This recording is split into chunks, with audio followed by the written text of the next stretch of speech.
This is a contrastive analysis of Russian and English by Alyssa Francis, Alessandra Lyman, and Juliana Steffes. Russian began to form around 3500 to 2500 BC when the people who spoke Indo-European began to form dialect communities separate from each other.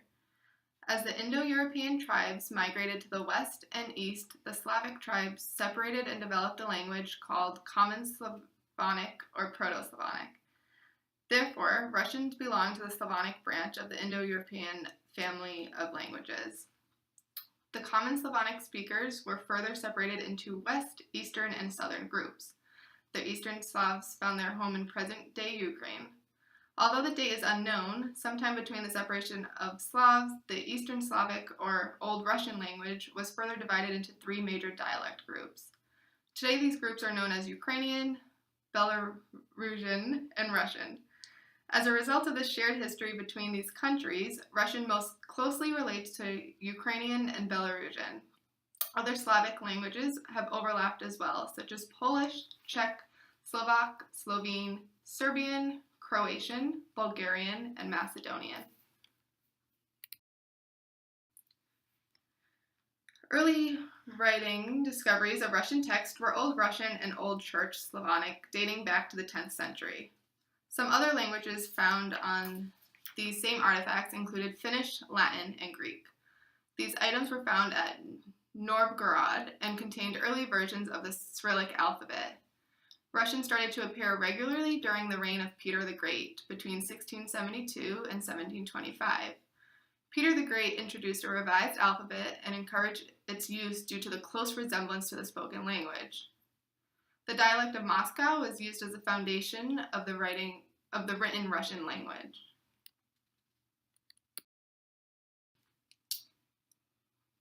The development of the writing system is marked by four important events. First, the birth of the Cyrillic alphabet in 862 AD. Second, the Second Southern Slavic influence, which was a set of 13th century reforms. Peter the Great's reform of the 18th century, and finally the communist reforms of 1917. 862 AD marks the first attempt at a writing system when Thessalonian monks were instructed by the Byzantine emperor to bring the gospel to the Slavic people. The monks Cyril and Methodius created an alphabet based on the phonemic properties of the dialect of Slavonic spoken in Macedonia. Most scholars agree this writing system is the Glagolitic alphabet, which is a complex system. The origins of the Cyrillic system, a more simple alphabet based on the orthography of Greek, Hebrew, and Coptic, is less known. Some believe it was created by Cyril, while others believe it was created after the death of Cyril and Methodius. Either way, much of the Cyrillic alphabet serves as the orthographic base for Russian and multiple other languages, including Ukrainian, Bulgarian, and Mongolian. Throughout history, several revisions have taken place to the written language due to the tension between written and spoken languages.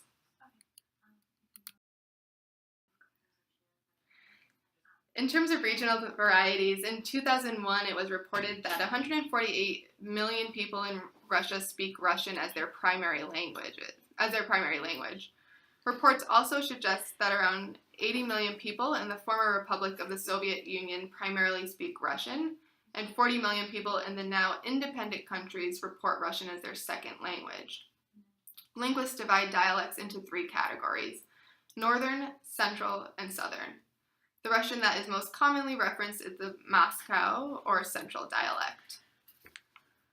Northern Russian is spoken north of Moscow, and Southern Russian is spoken south of Moscow.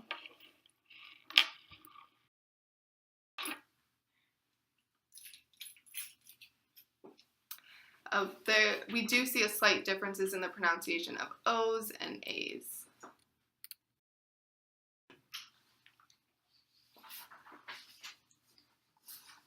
So for an overview of general features, in terms of phonology, there's differences due to the phonological system difference. It is relatively difficult for Russian speakers to develop or acquire native speaker-like standards for pronunciation and intonation. Morphology, there's a derivational morphology creating words by prefixation and suffixation. The Russian language has a set of prefixes, suffixes, and infixes that can be applied to words to alter meaning. In Russian, compound prefixes and suffixes are allowed. Prefixation occurs in Russian verbs, adjectives, adverbs, and nouns. Word meanings can change completely without the addition of an affix. As in terms of syntax, flexible word order, verb position can change the style of what is being said. The verb starts a sentence if a speaker wants to communicate past events. The verbs are placed at the end of a sentence for many questions and for emphasizing an action. Most commonly, verbs are in the center. In English, multiple negatives are used in the Russian language. So in terms of syntax, general order is the subject, verb, and object. Information that the speaker wants to emphasize usually is placed at the end. So the same sentence could be written many different ways. For example, yesterday my son scored a goal in a soccer game. The emphasis is on the soccer game. My son scored a goal in a soccer game yesterday. Yesterday becomes the emphasis. A goal was scored in a soccer game yesterday. My son is the emphasis that is being said. Multiple negatives, for example, no one, never, to no one, nothing, does not forgive, means no one ever forgives anyone for anything. So that use in Russian sounds quite complicated, and we would not understand what was being said because of the addition of extra negatives.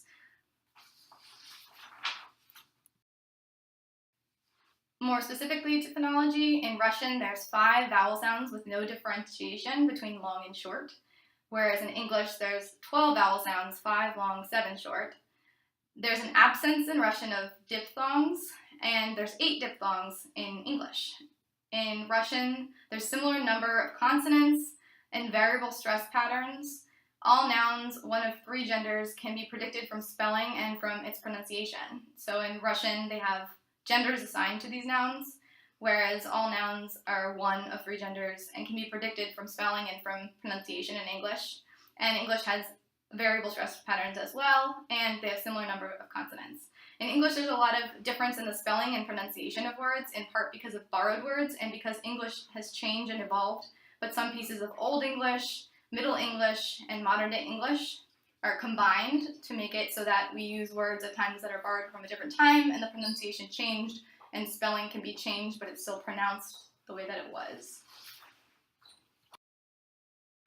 In terms of morphology, Russian has multiple affixes, and they can be added to words to make different meanings. Affixes are most commonly added to verbs of motion, but can be added to nouns, adjectives, and adverbs. There's a set of prefixes, suffixes, and infixes, like was previously mentioned, that can be used to produce multiple derivatives of a word. English, affixes are added most commonly to verbs. English language uses prefixes, suffixes, and affixes. Prefixes do not typically alter the word class of the base word. An example was visit and revisit. They're both being verbs, but they are the same meaning, just something that's happened more than once. Suffixes typically do alter the word class in English. So a good example in Russian is that for their names, they have 3 parts. One is their given name, and they have the second part, which is the patronymic, modified version of the father's name, and the third is their family name. The first name corresponds to English's first name.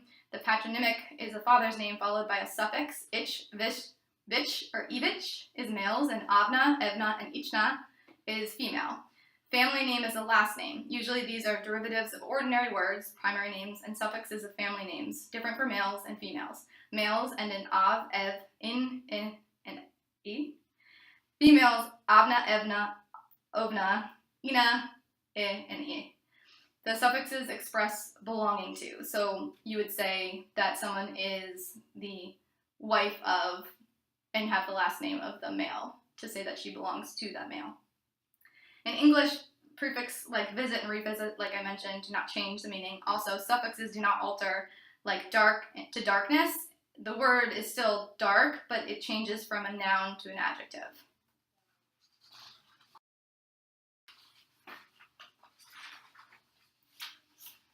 So for syntax, in Russian, they're verb tense based on the concept of aspect.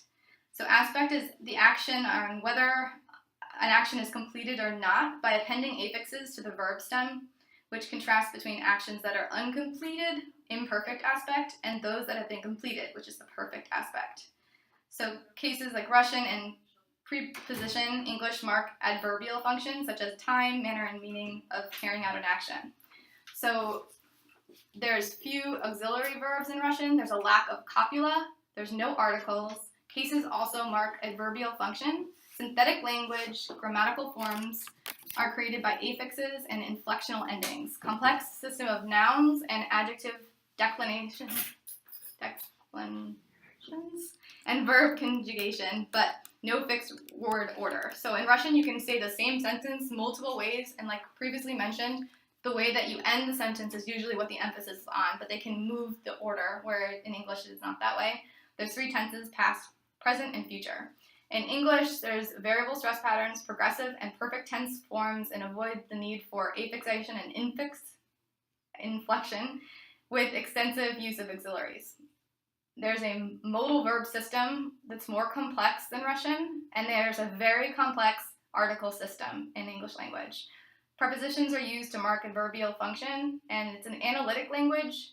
Grammatical meaning is largely expressed through the addition of words and changing word order. So word order is very important in English language, whereas in Russian it can be changed. Perfect and progressive forms of verbs are also used.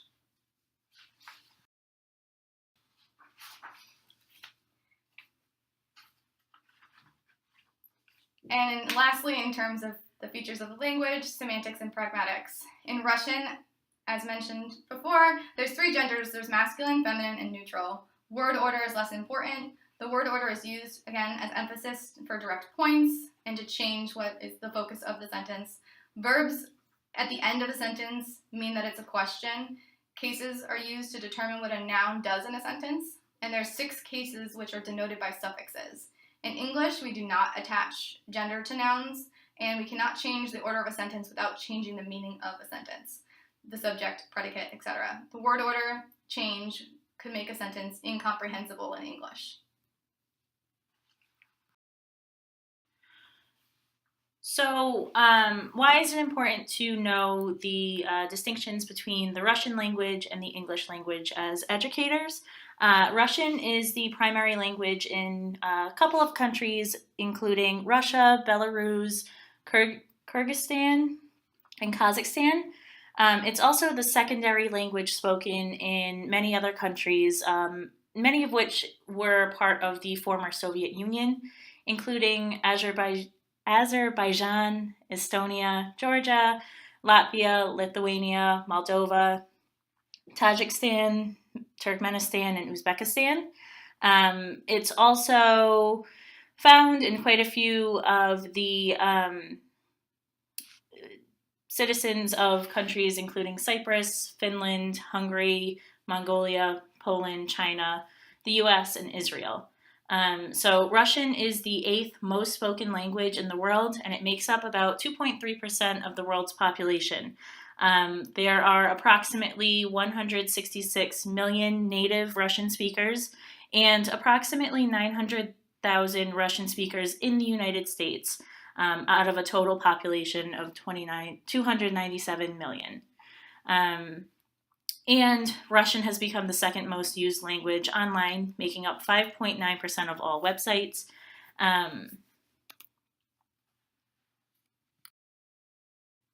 So it's important to understand what difficulties Russian native speakers might have as they learn English in your classrooms. For example, there are quite a few differences in pronunciation across the 2 different languages.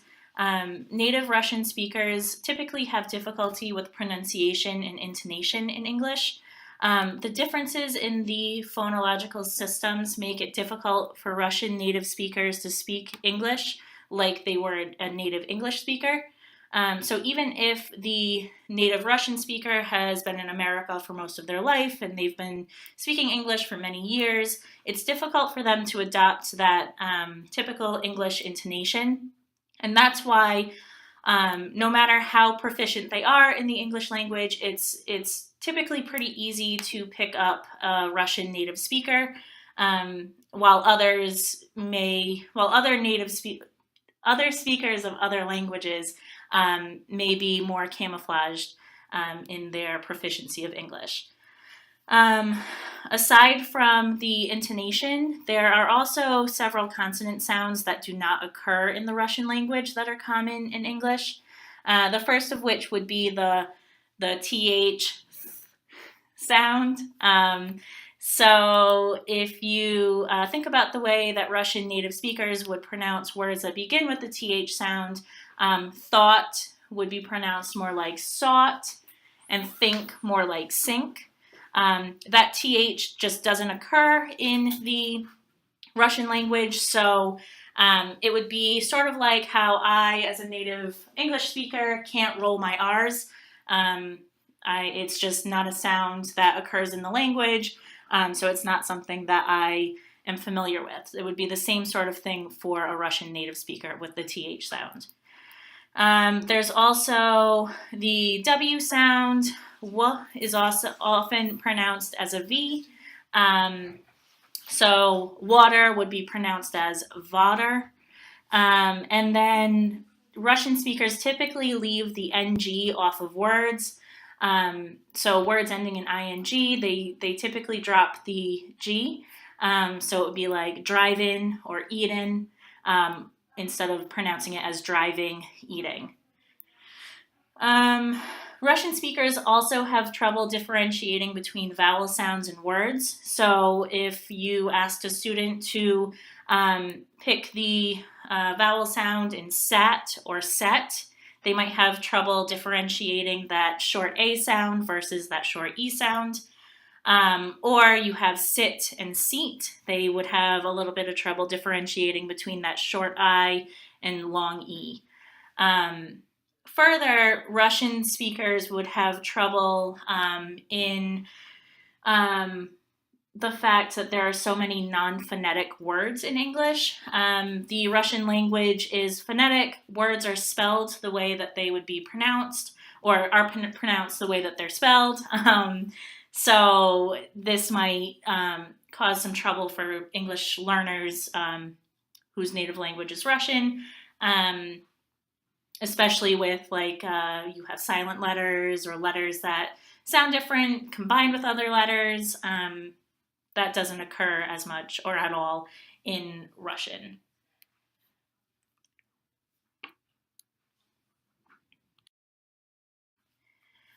Russian speakers will also put emphasis on words that are typically swallowed by English speakers.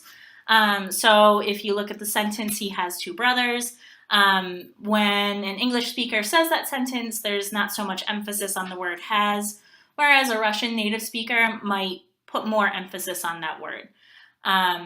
So he has two brothers.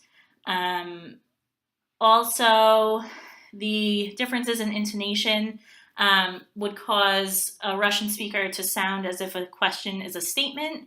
When we ask questions in English, our voice rises towards the end to indicate that we are asking a question, whereas Russian speakers don't have that sort of intonation.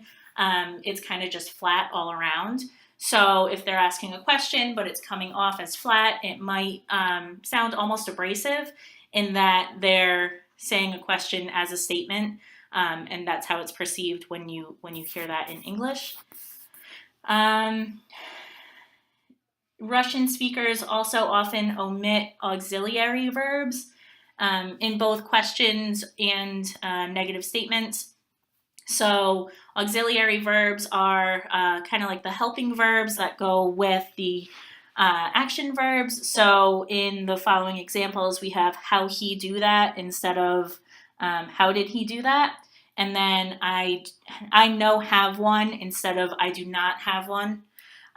So this occurs because there are no auxiliary verbs in Russian, so that transfer is difficult for English learners as students. The English rhythm and stress patterns are often difficult for native Russian speakers, and we've touched upon that a little bit before. So again, that intonation, and then also stressing certain parts of the sentence. Countables are also an issue for English learners with a native language of Russian. So in Russian, they have they give countable distinctions to certain verbs that aren't given distinctions in English. So, for example, her hairs are nice. In English, we just say hair. And in that, we refer to every single hair on a person's head, whereas in Russian, they would make that plural. Also, again, we've touched on it a little bit, but Russian nouns are gendered, so students could assign gender to English nouns. So the example would be, where did you put the book? I put her on the table. So it's just assigning the gender that it would be assigned in Russian. So as far as classroom implications or tips going forward to working with Russian native speakers learning English as well as their families, I think it's important to first understand that family is very important to Russian culture. And in Russia, it's very common that large families, including extended families of grandparents, aunts, uncles, cousins, they all sort of live together and take care of each other. So it's important as educators or people working with Russian English learners to be aware that family may include these extended people. It's also important to make a distinction between Russian speakers from Russia, and Russian speakers from other countries. So the cultures are very different there as well. And it would be important for a teacher addressing a family to be aware of whether or not they come from the family comes from a country that may have more patriarchal ideals. So in that event, the father would be considered the head of the household, and it would be important to be aware of that in making educational decisions and sort of addressing the parents. It's also important to note that Russia has a very high expectation of education in the culture. More than 40% of Russian people are educated at least the college level, and it's something that's really coveted and very important to Russian people. So it is likely that norm is transferred to America if you have Russian immigrant families. And then lastly, as far as conversation goes, there's a different perception of personal space between Russia and America. So in America, we sort of prefer to be further apart from people. We don't like to stand very close when we're speaking. We sort of favor a lot of personal space, where in Russia, they like to be close. And it would be important for an educator to be mindful of that in speaking to the student or the student's parents, because you don't want to come off as disrespectful or uninterested in the conversation by backing up as the parent moves in closer to have a conversation. And then also to be mindful of the intonation differences in asking a question or making a statement. So to really be paying attention to what it is the student or parent is saying, and being able to differentiate between a statement or a question in the content and not so much the rise and fall of the voice.